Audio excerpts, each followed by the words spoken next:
back to my channel. I'm Ashley, owner of Pie Pastry Company, a micro cottage bakery in Mesa, Arizona, specializing in mini fruit pies and sourdough bread. In today's video, we're going to go over one of my favorite discard recipes, my ale sourdough pizza crust. This is something that comes together fairly quickly if you have a lot of sourdough discard on hand. It can be used within a couple hours or shaped and thrown into the freezer to use at a later date. I do like to keep about 3 or 4 in the freezer at all times. It's one of those quick, I don't know what to make for dinner ideas where you can take it out in the morning before work, come home, and it's ready to use. So come along with me and let's get mixing. For this recipe, you're going to need about 1/2 cup of discard. I use bread flour instead of regular flour. Any sort of light beer. If you are local to Arizona, my favorite beer the last year or so to use for my crust has been this Four Peaks Bad Birdie. It's classified as a juicy golden ale, but anything like a golden ale or pilsner will work just fine. You will also have honey, again using a local product. I'm using Ringo honey that's based out of, I think Tempe in Arizona. Super great honey. This one's the Blossom one. I've used it once or twice in other doughs. Fantastic. So if you're local to Arizona, again, Ringo honey is super great. You will need olive oil, yeast, and salt. I will list the full recipe in its entirety in the description as well. But to get this started, I usually throw in my discard, so 1/2 cup of discard.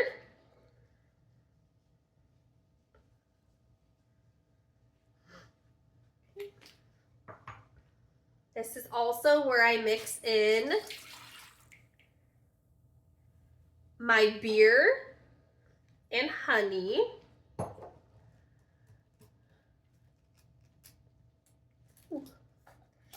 About a tablespoon of honey.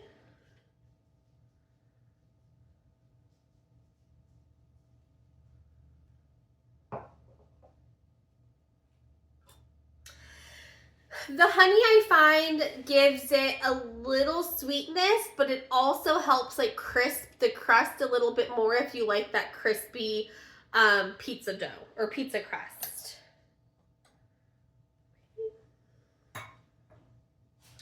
We'll go ahead and lift this and start mixing.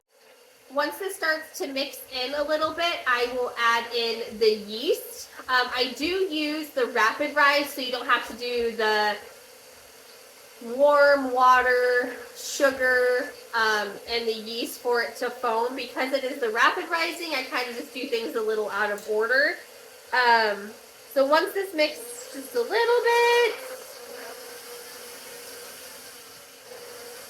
I will then add in my teaspoon of yeast, my 2 cups of bread flour. I'm just gonna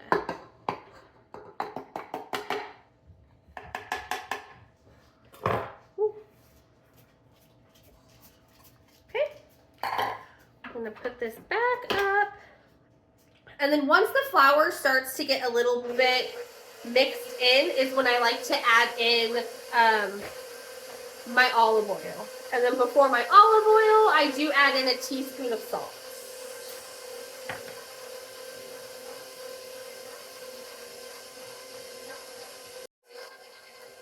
So as you can see, the dough is starting to kind of form. This is when I do like to add in the tablespoon of olive oil. I find it really helps just kind of bind the dough together more.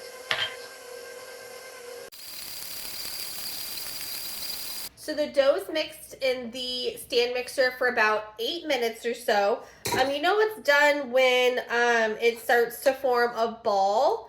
And this might be a little sticky still just because of the honey that's in it. But as you can see, it's all one nice big ball. When you poke it, it doesn't seem like it's too wet. So this dough ball, I typically like to cut it in half and make two 11-inch dough balls. You are more than welcome to leave it in this whole ball and make maybe closer to like a 16-inch pizza. Just with having little kids and the different types of pizzas we all like, doing the 11-inch for us is a little easier.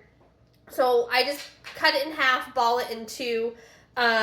And then because I am freezing this today, I will put a little coat of olive oil on it and then put it in the freezer on a parchment lined baking sheet and then freeze it till it's hard, so 4 to 6 hours or so. Okay, so I will just scrape the dough out on the counter behind me, and then I just cut this in half. All right, and to shape, it's gonna be kind of just like a large dinner roll. So what I like to do is hold it with both hands, kind of pull from the top center down and fold underneath. And same on this side. And once you've done that, I'd like to put what the top would be in my palm and kind of work my way around to kind of pinch it all together to where you flip it over. So I like to pat it down.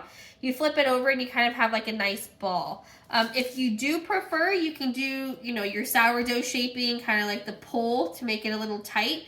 Not really necessary, but you can always do that.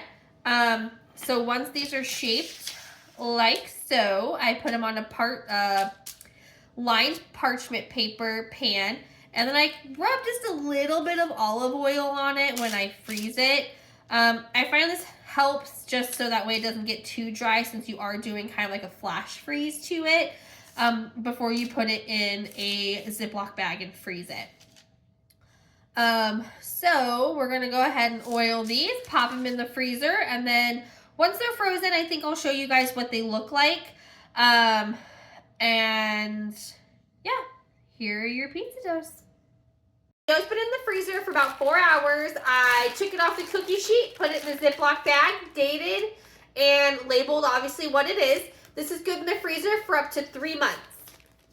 So we went over the process of freezing the dough. So if I was going to use it today, what I would do after shaping is place it in a glass dish with the lid on it, and with a little bit of olive oil drizzled on the bottom. And I would leave it till it doubles in size, depending on the temperature of your kitchen. Could be anywhere from an hour to 2 hours, just depending how quickly it rises. When I go to use it, I do use a 9 by 13 cookie sheet. Because it is room temperature, I actually don't roll my dough. I just put a good drizzle of olive oil on it, plop it on, shape it to where it fits almost the size of this pan, and pop it into about a 450-degree oven. I let my oven preheat at 450 for about 30 minutes before putting anything in it. So after you have shaped your dough, sauce it, cheese it, top it to your preference, and pop it in the oven anywhere from 8 to 13 minutes, depending on the preference of crispiness that you prefer. If I were using this frozen, there's 2 ways.